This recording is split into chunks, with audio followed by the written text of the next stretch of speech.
So, and if you can't answer this, I understand. But is this, and, the way you're thinking about the military agreements and whatnot?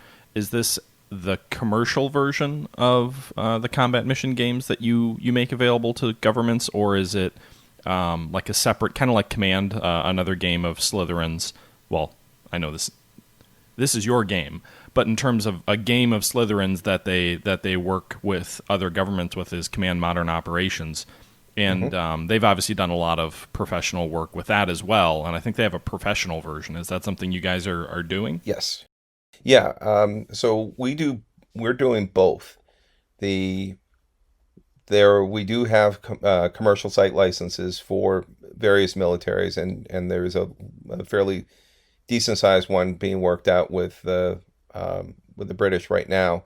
So that would be for the kind of the regular run of the just the run of the mill soldier or officer, not using it for any explicit training purpose or any explicit R&D purpose, but just for readiness, which is something that combat mission is well suited for, personal readiness. But then we have the professional version, and the professional version has features that are not going to be made available in the commercial version, mostly because they are technical. Now, that's not to say that some of our customers wouldn't die to get a hold of some of these things, but they're not really commercially viable as a feature set.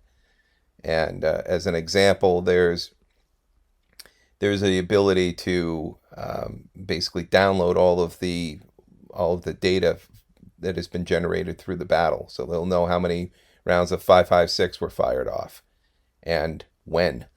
So I mean, because all that has always been tracked in combat mission, but there was no reason to dump it because no, who in their right mind wanted to sift through that?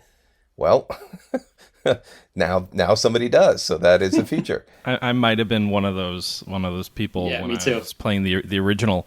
So I first came to Combat Mission when your first game came out, Beyond Overlord. I think I was 13 or 14 at the time. And I remember one of the really cool things about Combat Mission for me and my experience of it was the community that built up around it, because you had, like, I remember reading people who were making AARs that were like newspaper articles that were talking about the war on the front, and I ended Yeah. up doing something similar, except I was focusing more on like the logistical side of things. So I was trying to build like this back end logistics for all the battles that I was fighting and building, and trying to build in, like, I know operations have a logistical side, but almost like creating my own little custom campaign with like divisions that I had set up, and it was a blast. But if you'd let me export the all of that information, I'm sure I would find a use for it.